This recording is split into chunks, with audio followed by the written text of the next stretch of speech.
Hey everyone, I'm Matt. Hi, I'm Desiree. And we're bringing you this week's Rising Tide West Coast Swing Guide. So welcome back everybody. We are on week 2 of our Behind the Back Whip series. If you'll recall that last week we did a Behind the Back Whip with a follower's outside turn. Now we're going to do that same whip but add a spring for the follower onto it. So there'll be a couple of changes. Now remember, Behind the Back Whips are not that different from our regular whips.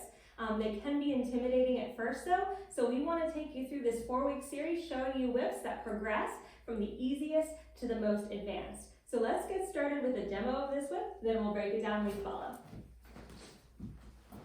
1, 2, 3, and 4, 5, 6, and 7, and 8, 9, and 10. Breaking this down for our leaders. That beginning part until count 4 is exactly the same as your basic behind the back whip from last week.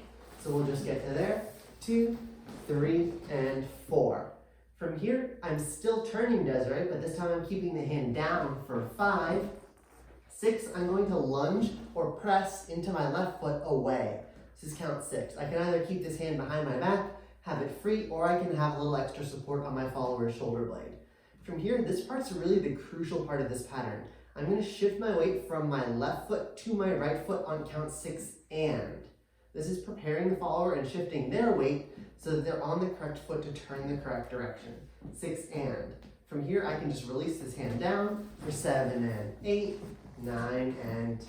Followers, same thing. I'm going to ask Matt to get us to 6. And again, if you're unfamiliar with how to get to 6, on the Behind the Back Whip, revisit our video from the last week. It's walk, walk, triple step, right? And then we're going to go walk, walk. Remember that 5 is towards our leader for the Behind the Back Whip, and 6 is away from our leader. The other thing we want to make sure to do when we're creating the spring moment followers is we want to make sure that we put our weight on the 6 count on our right leg more underneath us than reaching. If we reach, we can max out the connection, right? We can be in a tug of war with our leader and we'll never find it within our upper body frame to be able to bow out and snap back, which is what we're after. So instead on count 6, we're placing our right side really underneath of our hip. We're allowing a little bit of additional stretch to happen with our hips, and then in this final moment, we're bowing out with our upper body frame. So it's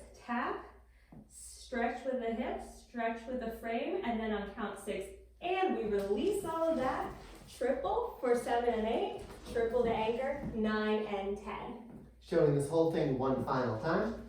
1, 2, 3, and 4, 5, 6, and 7, and 8, 9, and 10. That was your guide. Thank you everyone for tuning in. You can check us out online at risingtideswing.com. We're also on Facebook, YouTube, Instagram, and Twitter as Rising Tides Swing Studio. See you next week.